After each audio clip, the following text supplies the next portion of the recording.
हदबंदी commission आज श्रीनगर के एक रोज़ा दौरे पर आई थी। यहाँ वादी के 10 अजला से जो वफूद आए थे उनके साथ मुलाकात की। इस दौरान सियासी कारकुन, समाजी कारकुन और दूसरे जो लोग थे वो उनसे मिले।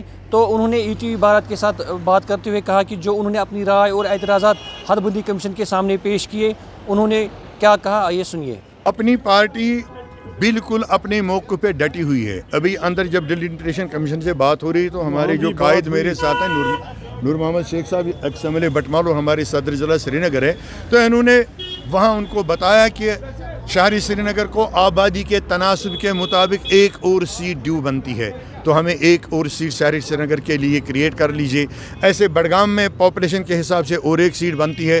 तो हमने जो पहले प्रपोज़ल दिया था, अपनी रिप्रेजेंटेशन दी थी कि कश्मीर डिवीज़न के लिए कम से कम 3 सीटें और क्रिएट की जाएं, हम उस पर कायम है। वही हमने इनके पास भी अपना मौक़िफ़ रखा है, तो उम्मीद है कि उस पर वो हम गौर करेंगे। तो उम्मीद तो यही है। जो हमने ऑब्जेक्शन दी है, चाहे ये माने या ना माने, वो अलग पार्ट है, मगर लेकिन हमारा जो फ़र्ज़ है, हमने अपनी ऑब्जेक्शन दी है कि ये कॉन्स्टिट्यूंसी आपने यहाँ रखी है, ये गलत है। आपने राजौरी पुंछ को अनंतनाग के साथ मिलाया, वो गलत है। वो हमने कहा है, तफसीलन हमने बात की है अंदर, और वो सुनने को भी आए हैं, वो सुन रहे हैं। आगे उनका क्या है, क्या करेंगे, जो वही तो करेंगे जो उन्होंने पहले किया है, जो उन्होंने कई सिर, कई सर, कई पाँव। नहीं, उम्मीद तो नहीं है, मैं यही कहूँगा, उम्मीद नहीं है, मगर लेकिन फिर भी हमारा जो फ़र्ज़ बनता है, क्योंकि बीइंग ए पॉलिटिकल लीडर हमारा फ़र्ज़ बनता है कि हमें यहाँ आना चाहिए था और अपनी बात रखनी चाहिए, ताकि कल कोई ये ना कहे कि आपने अपना केस प्लीड नहीं किया। कुकरना कॉन्स्टिट्यूंसी से ताल्लुक़ रखते हैं। मेरा नाम मौलाना जबर सिद्दीकी साहब है। मैं चेयरमैन औकाफ भी हूँ और डेवलपमेंट फर्म के साथ वाबस्ता भी हूँ। कॉन्स्टिट्यूंसी में ऐसे एतराज़ है जो कहने के काबिल भी नहीं है। वो हुआ जो नहीं होने दिया था। कि हमने उनसे पहले भी कहा था कि इलाकों को तोड़ मरोड़ कर उनने एक नक्शा वो बनाया है जो नाकाबिल कबूल है।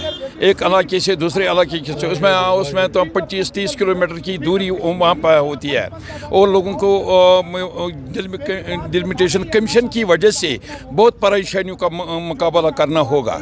जो आज हम पहले उनसे मिले और उनसे कहा कि हमें इंसाफ मिले, कि आप इन पर नज़रसानी करें, जो आपने किया वो बहुत ही गलत किया, वो अच्छा नहीं किया है। सर, उम्मीद है इस बात की, हमने अपने ज़मीर को जाग किया कि हमने हक की आवाज़ उठाई। अब उनके पास मामला है, वो क्या करेंगे इस बारे में।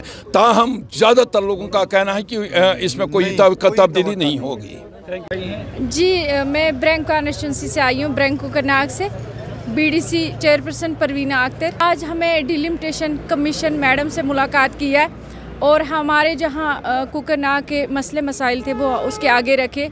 मेरा मकसद है कि हमारा जो कुकरनाग का नाम था, एक कॉन्स्टिट्यूंसी का 60 साल से नाम था, वो उसका नाम ख़त्म कर दिया गया था, तो उसको लारनो इतिहास बना दिया। तो आज शुक्र है अल्लाह ताला का कि हमें जब अपनी बात उठाई है, उन्होंने हमारी कॉन्स्टिट्यूंसी का नाम फिर बहाल कर दिया है। कुकरनाग का नाम उन्होंने फिर बहाल दिया कर दिया।